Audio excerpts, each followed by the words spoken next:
क्षेत्र के मजदूरों के लिए 60 वर्ष की आयु के बाद पेंशन और बीमा से जुड़ी योजनाएं हमारी सरकार ने पहले से ही उसका आरंभ कर दिया है। अब नए प्रावधानों से ये सामाजिक सुरक्षा का ये कवच और मजबूत होगा। ये नए प्रावधान देश के उद्योगों के लिए भी, उनके लिए भी एक प्रकार से काम करना सरल करेंगे, आसान बनाएंगे। करप्शन भी रुकेगा। इस वजह से संगठित क्षेत्र का दायरा भी बढ़ेगा और रोजगार के नए अवसर भी उपलब्ध होंगे।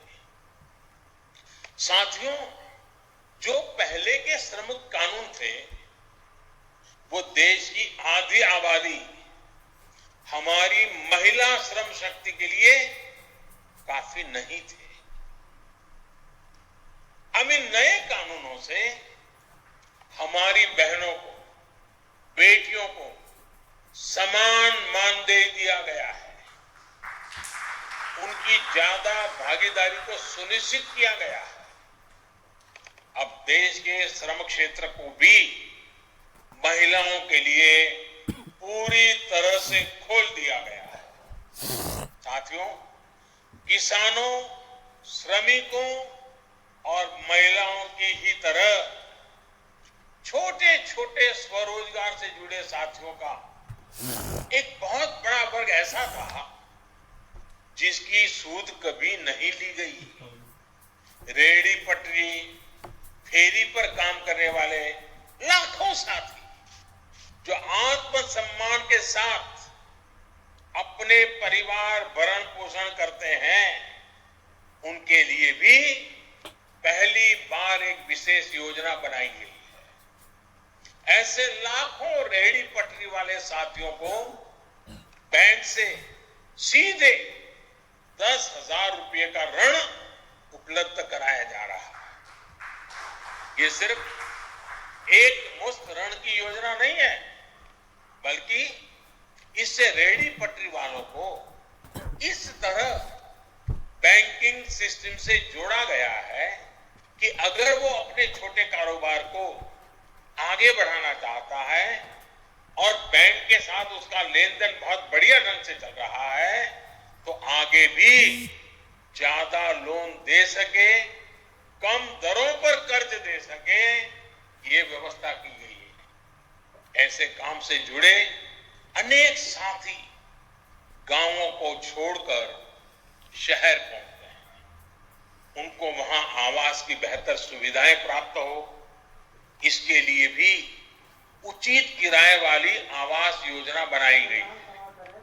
साथियों, कोशिश ये है कि आत्मनिर्भरता के व्यापक मिशन से जुड़े हर कोई जुड़े, सभी को अवसर मिले, और यही तो दीनदयाल जी का सपना पूरा करने का प्रयास है। इसी ध्येय के साथ SC, ST, schedule caste, schedule tribe, उन वर्ग के साथियों के लिए भी जो आरक्षण का प्रावधान है, उसको हमारी सरकार ने पार्लियामेंट में अगले 10 वर्ष के लिए बढ़ाया दिया गया है। इतना ही नहीं, सामान्य वर्ग के गरीबों को भी आगे बढ़ने के लिए, उचित अवसर देने के लिए पहली बार 10% का आरक्षण दिया गया है। इन सुविधाओं का बहुत बड़ा लाभ समाज के एक बड़े हिस्से को मिल रहा है। साथियों, गरीब हो, किसान हो, श्रमिक हो, महिलाएं हो, ये सभी आत्मनिर्भर भारत के मजबूत स्तंभ है। इसलिए इनका आत्मसम्मान और इनका आत्मगौरव ही आत्मनिर्भर भारत की प्राण शक्ति है, भारत की प्रेरणा है। इनको सशक्त करते ही भारत की प्रगति संभव है। भाजपा की हर सरकार, चाहे वो केंद्र में हो या राज्य में, वो यही प्रयास कर रही है कि समाज के सभी को सही अवसर मिले, कोई खुद को छूटा हुआ महसूस न करे। साथियों, हमारा वैचारिक तंत्र और राजनीतिक मंत्र साफ है, गोलमोल नहीं है, और हमने उसको जी करके दिखाया है। हम लोगों के लिए राष्ट्र सर्वोपरि, नेशन फर्स्ट, यही हमारा मंत्र है, यही हमारा कर्म है। साथियों, हमारे सारे लक्ष्य इसी एक मंत्र में समाहित है। भारतीय जनता पार्टी के प्रत्येक कार्यकर्ता को 21वीं सदी की राजनीति में अपनी पहचान और सशक्त करनी है। 1 वर्ष पहले इसी पहचान के कारण देश ने भाजपा को अवसर दिया है, अपना भरपूर आशीर्वाद दिया है। मुझे खुशी है कि बहुत ही कम समय के भीतर हमने दशकों से चले आ रहे मामलों को निपटाया है, अनेक बड़े वायदों को पूरा किया है। भाजपा के कार्यकर्ता के रूप में जिस संकल्प पत्र को लेकर आप घर घर द्वार द्वार गए थे, आज जब आप उसको देखेंगे तो आप पाएंगे कि कितनी तेजी से काम किया जा रहा है। हर घर जल और हर गांव तक तेज इंटरनेट जैसे अनेक ऐसे संकल्प हैं जो करोड़ों देशवासियों के जीवन को आसान बनाने वाले हैं। इसमें आर्टिकल 370, अयोध्या में भव्य राम मंदिर का निर्माण जैसे वो वादे भी शामिल हैं जिसको दशकों की हमारी तपस्या का भी आधार दे रहे हैं। संकल्प लेकर उसे सिद्ध करने की इस ताकत को हमें बनाए रखना है, ऊर्जावान रखना है। साथियों, बदलते हुए समय में बहुत कुछ तेजी से बदल रहा है। भाजपा के कार्यकर्ता ने इस दौर में जिस तरह की फ्लेक्सिबिलिटी और एडॉप्टेबिलिटी दिखाई है वो भी प्रशंसनीय है। कोरोना काल में भी हमने ये कर दिखाया है। देश के सामान्य मानवी को जब हमारी बहुत ज्यादा जरूरत थी, तब हमने अपने राष्ट्रव्यापी नेटवर्क की ताकत हमारे देश के लोगों की सेवा में लगा दी। शहर हो या गांव, हर जगह भाजपा कार्यकर्ता ने लोगों की मदद की और आज भी कर रहे हैं। बदलती परिस्थितियों में भारतीय जनता पार्टी ने अपने जनसंपर्क को टेक्नोलॉजी आधारित भी बनाने का भरपूर सफल प्रयास किया है। और मैं भाजपा के अध्यक्ष श्रीमान नड्डा जी और उनकी पूरी टीम को भी इस ट्रांसफॉर्मेशन के लिए बहुत बहुत बधाई देता हूं।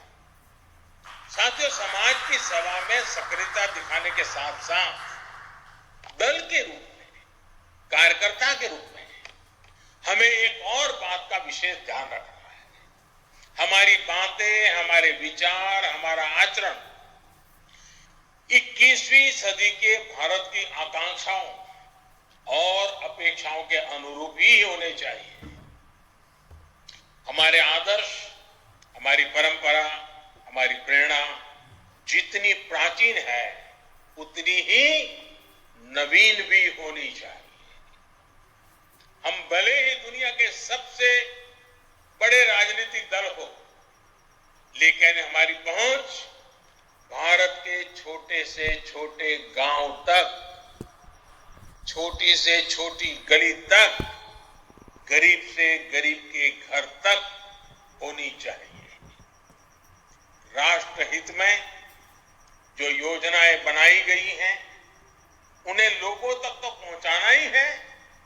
हमें अपने सामाजिक दायित्वों को भी सजगता से निभाना है।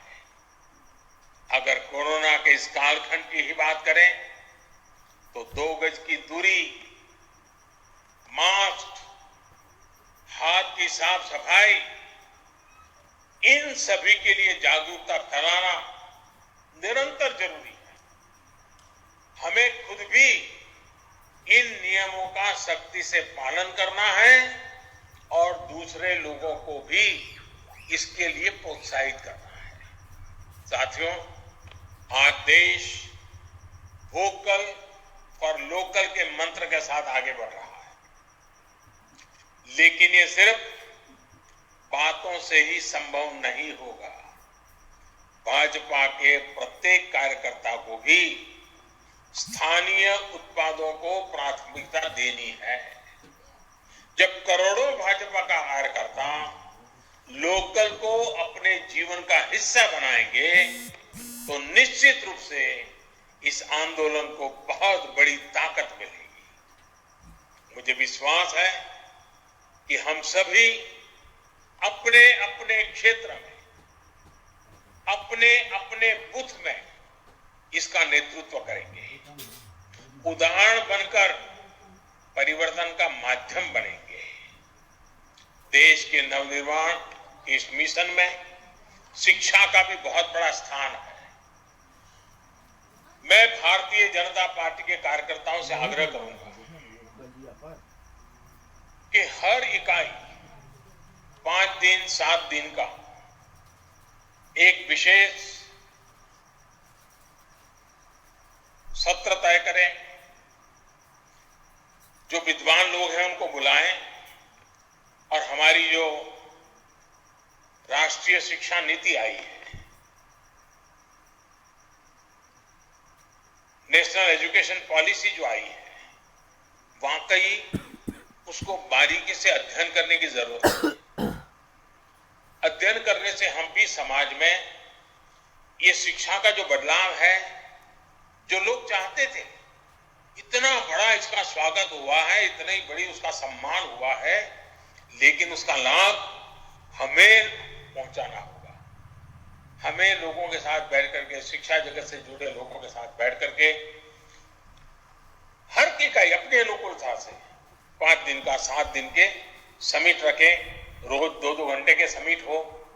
आप देखिए, बात जितनी नीचे जाएगी, लोकल अनुभव उसके साथ जुड़ जाएगा। जिसमें 30 साल के बाद देश में जब शिक्षा नीति आई है, ये 21वीं सदी का बहुत बड़ा आधार बने, ये देखना हम लोगों का मिशन होना चाहिए। साथियों,